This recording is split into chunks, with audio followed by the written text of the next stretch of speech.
Hey everybody, welcome back to How to Become a Freelancer in 30 Days. This is Anthony Chatfield and you're watching Day 8. Today we're going to talk about creating some key accounts to run your business.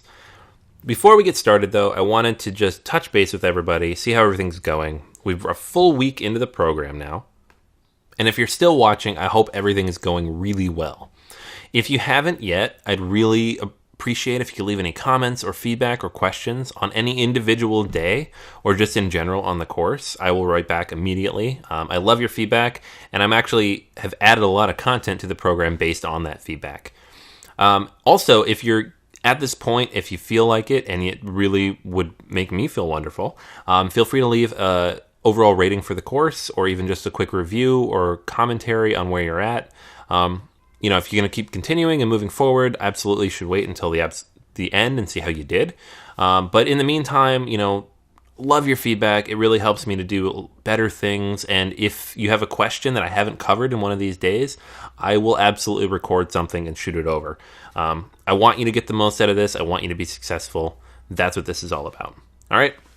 So that said, let's dive right into Day 8.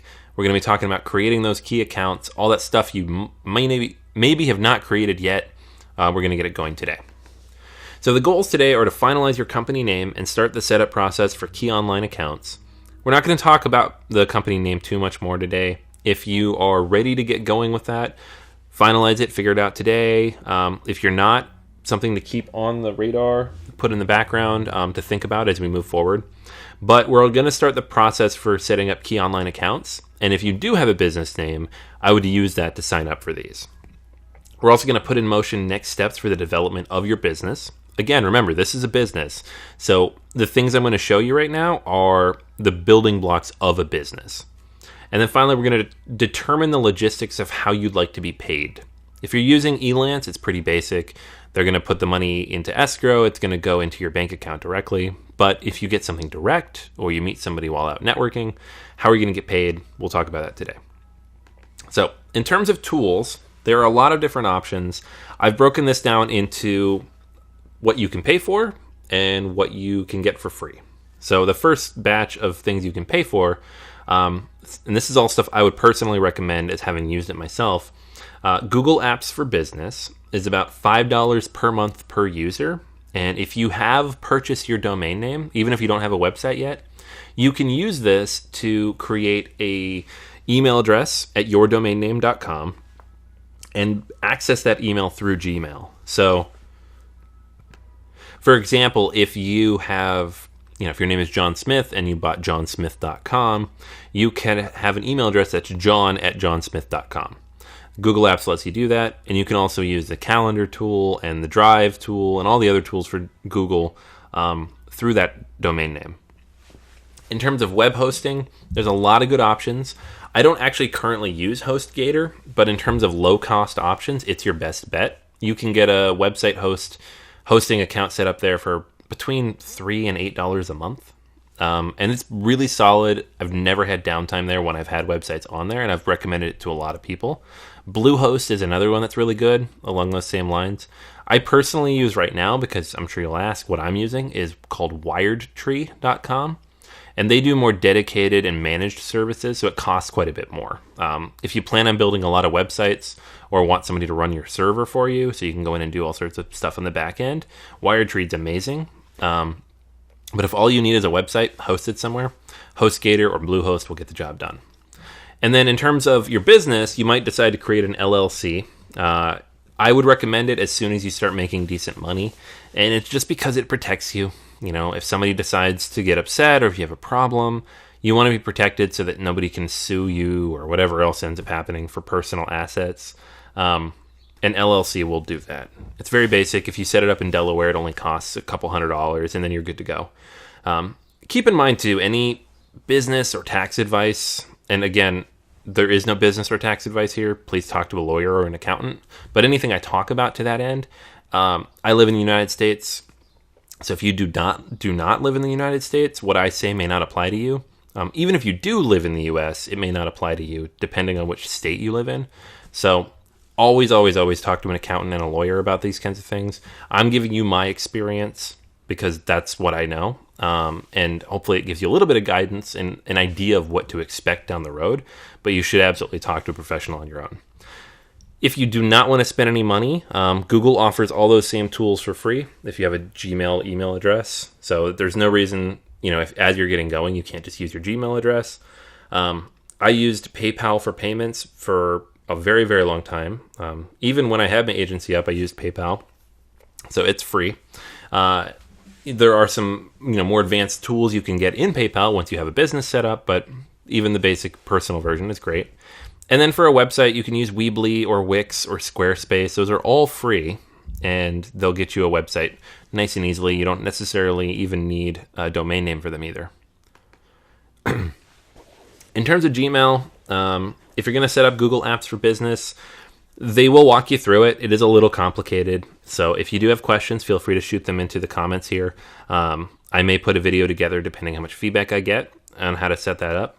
If you're just going to use a Gmail account of your own, feel free to just set up a free one. You can use all the same tools. You may not have as much storage, but that's not as big a deal as you get going.